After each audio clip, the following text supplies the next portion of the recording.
So last year we took a long and endearing look at one of my most favorite franchises ever created. It's probably my second favorite series ever next to Metal Gear Solid, and Silent Hill 1 still to this day is one of my most favorite games of all time, and the 3 games that came after are games I like almost just as much. But what happened after Silent Hill 4? Where did the franchise go?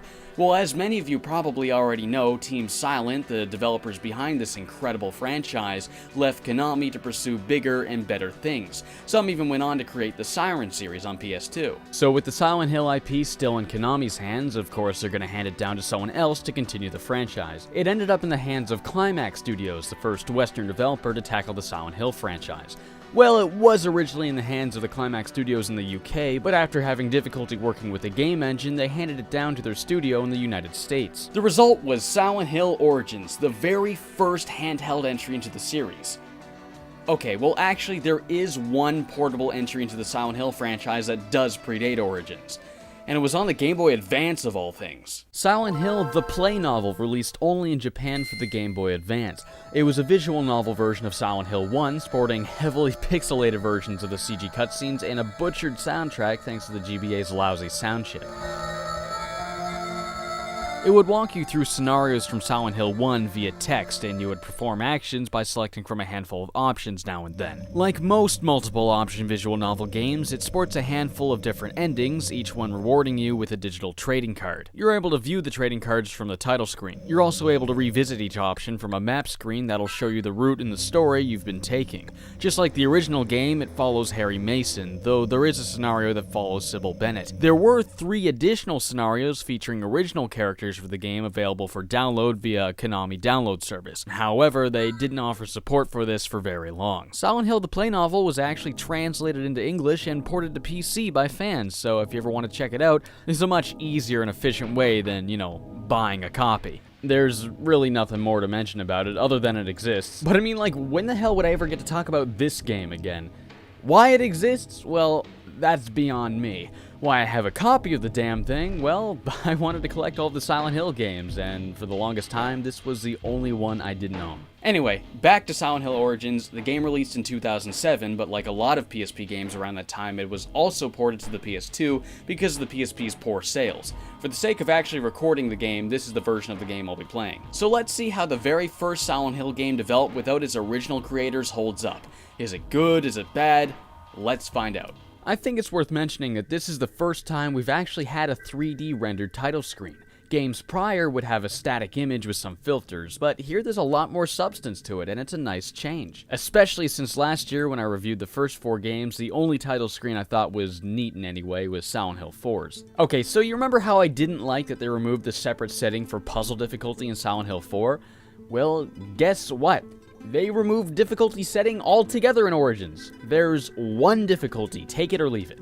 I mean, I know it's a PSP game, so they probably couldn't have put as much time into it as a console Silent Hill, but it's still really disappointing to see something so iconic to the series torn completely away from it. The game begins with Travis, a trucker who's trucking down the highway. After seeing a young girl on the road, he slams on the brakes. Man, is it just me, or does that just really sound familiar? After the girl runs away, instead of minding his own business and getting back in the truck like any other sane human being would, he decides the best course of action is to chase after her.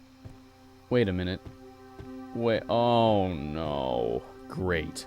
This is fantastic. Another Silent Hill game without tank controls. I don't understand why they removed them in 4, and I don't understand why they continued that for this game. And what's worse, they again keep the suddenly changing camera angles, and with the lack of tank controls, it causes a lot of awkward control issues. I'm trying to run straight, but when the camera changes, I'm not holding that direction anymore on the stick. With tank controls, it worked fine. Now, I understand a lot of people don't like tank controls, but the fact of the matter is that they work for this kind of camera system, and simply taking the time to get used to them, which, mind you, doesn't take very long, will make the gameplay a lot more enjoyable. This is just the first example of one of Silent Hill 4's questionable game design choices being carried over to this game. So Travis comes across a burning house. After hearing a scream, he decides to risk his own life to go in and save whoever's in there. Inside, he finds a young girl's body burned to a crisp. You're coming with me. Travis, I'm pretty sure she's dead. If she has the ability to dispel fire, why didn't she just do that before the house was engulfed in flames? Anyway, so after exiting the house, Travis inexplicably falls unconscious. Now, those who are familiar with the story of the first Silent Hill game, it's not hard to figure out that that girl is Alyssa from Silent Hill 1. Being called Silent Hill Origins, obviously this is going to be an origin story of sorts. Travis wakes up in Silent Hill. He figures the girl was probably brought to a hospital, so he decides to go look for her there. Origins controls very similarly to Silent Hill 4. Instead of having that big wide camera swing 1 through 3 had, the camera snaps behind you with the push of the L button. I didn't like this in Silent Hill 4, and I don't like it here. It's jittery and it's too disorienting, and not like in a good way that Silent Hill 1 did, but rather a way that just makes it difficult to navigate. Combat is also pretty similar to Silent Hill 4's being able to charge up your swing, though now you can't move while doing it, so it pretty much makes it useless. This is also the first Silent Hill game where you can actually attack with your bare fists, so if you happen to be unarmed, you can still defend yourself. Speaking of being armed, weapons now have a lifespan. Like ammunition, you can only use a melee weapon so many times before it breaks, and because of this, you'll be constantly finding new ones. They range from wrenches, to batons, to poles, to things as ridiculous as UV drip stands. This is a good idea on paper, but it was just not done well at all in this game. Okay, so firstly, there are way too many weapons to find. Hell, in one part there's a pool room where you can grab 5 pool sticks all in the same area.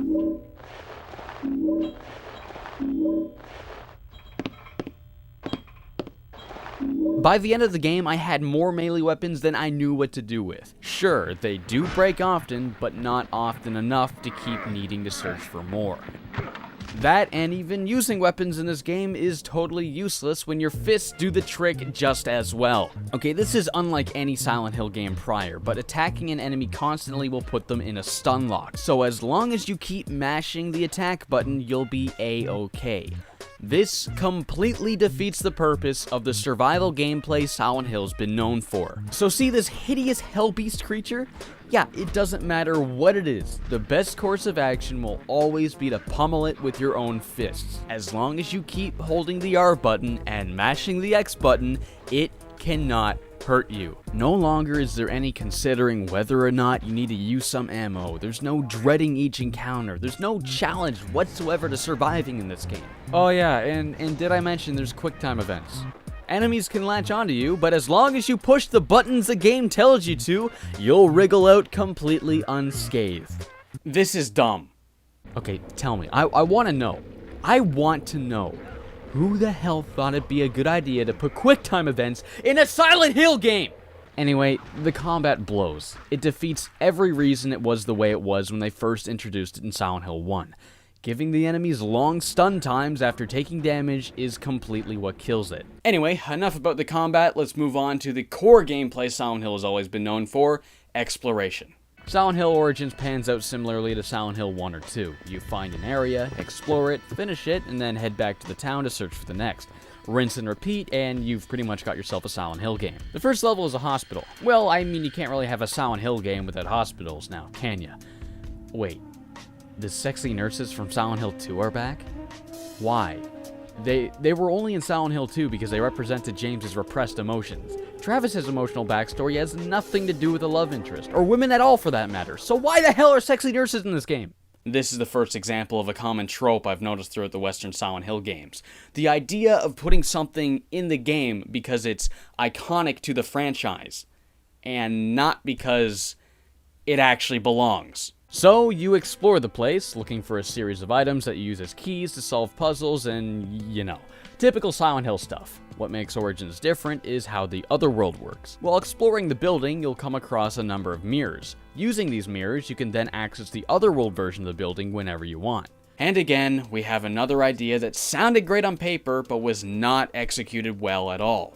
There's really just no substance added to the game with the design of these things other than just giving you more rooms to explore. The two worlds don't correlate with each other like they would in other games, like Metroid Prime 2 or Ocarina of Time. You know, where sometimes you change something in one world and it would actually affect something in the other. Origins, plain and simple, doesn't have that. the only purpose of the other world is to artificially lengthen the game by making you explore the same area twice. You could argue that Silent Hill 1 did the exact same thing, but in Silent Hill 1, the otherworld version of the level had different puzzles and slightly different geography. It was also a completely separate level that didn't have you running back and forth between the two. Exploring both worlds together just makes it one longer journey with a lot more running around. And believe me when I say that running around gets really tiresome. Literally. Running too much in Origins will cause poor Travis to get tired and start running slower. Luckily, they added an item to fix this. Energy drinks. If you get too tired to run, drinking one of these will let you run again. This is incredibly stupid. Adding a handicap just to add an item to remove the handicap? That doesn't add anything to the game, it just makes it a lot more annoying. So throughout the game, you'll visit a number of locations, starting with the before-mentioned hospital and then an insane asylum. There's also a theater, which is a decently cool location to explore, and then finally a motel. The sanitarium is easily my least favorite part of this game. Just look at the map. The ground you have to cover is huge. It's simply too much for a single level, especially considering that you're really exploring twice this much thanks to the other world. As you progress throughout the story, you'll meet with some familiar characters from Silent Hill 1. You know, we got Dahlia, Kaufman, and then Lisa. These characters never really add anything to the plot, and it really only feels like they're showing up for the sake of being like, hey, remember this character? Yeah!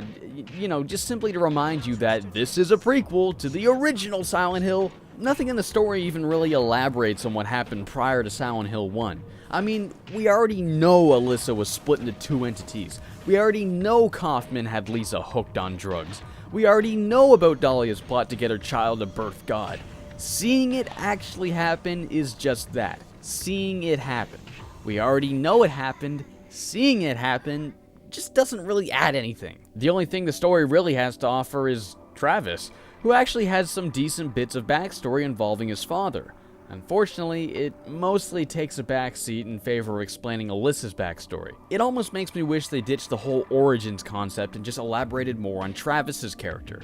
I want to know more about this guy, not about characters I already know about. Alright, I should probably mention the recurring villain Monster Man.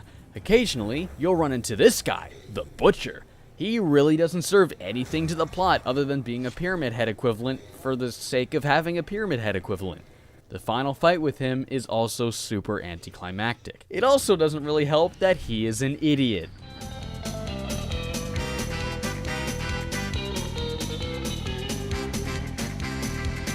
I mean, you just kind of kill him. That's it. The Butcher's dead. Let's go.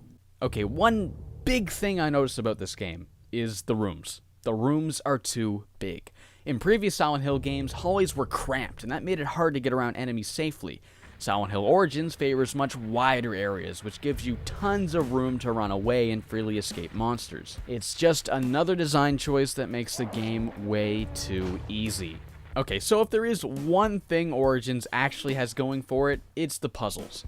Some of the puzzles are actually pretty decent. They're no more clever or fun than in previous titles, but at least it still holds its own in the puzzle aspect. I mean, puzzles have always been a big part of Silent Hill, so I'm glad they at least got this much right. You know, I've really just been harping on the game so far, so why don't we talk about the good in Origins? Let's talk about the things the game does right. Firstly, the music. It's awesome.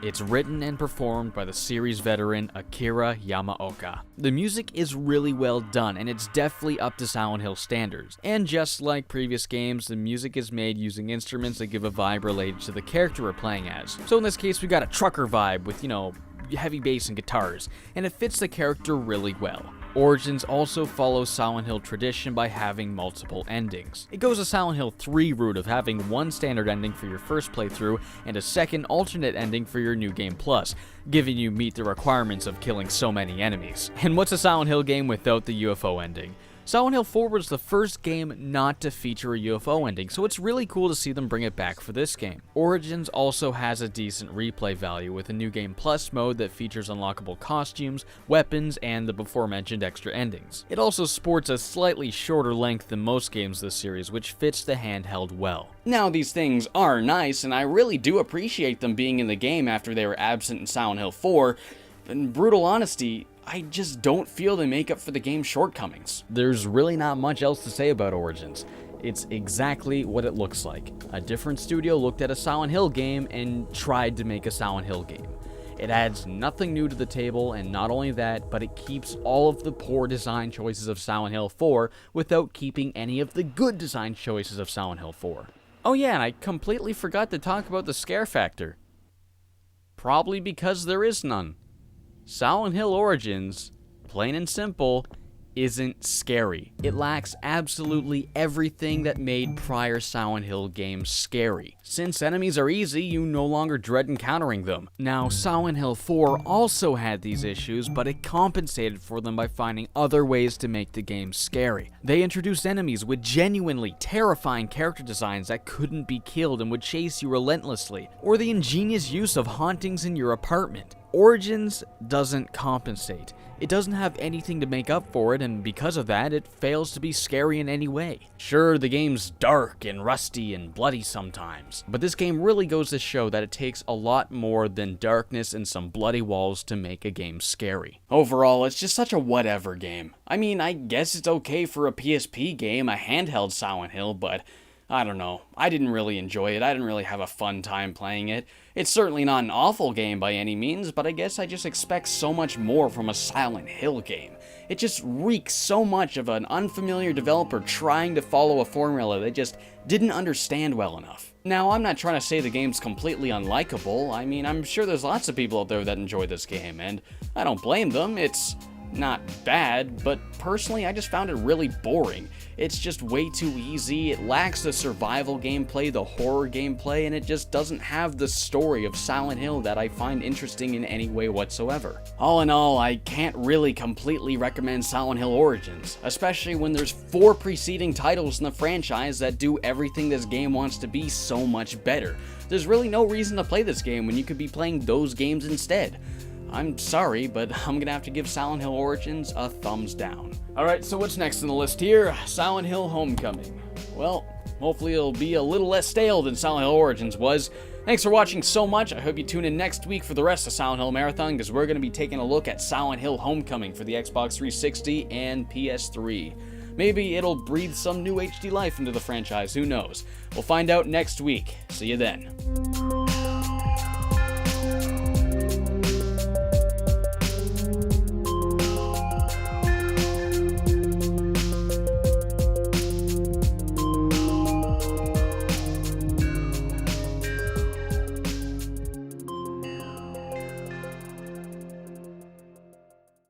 The very first handheld entry into the series. You can see that I'm holding a Game Boy game.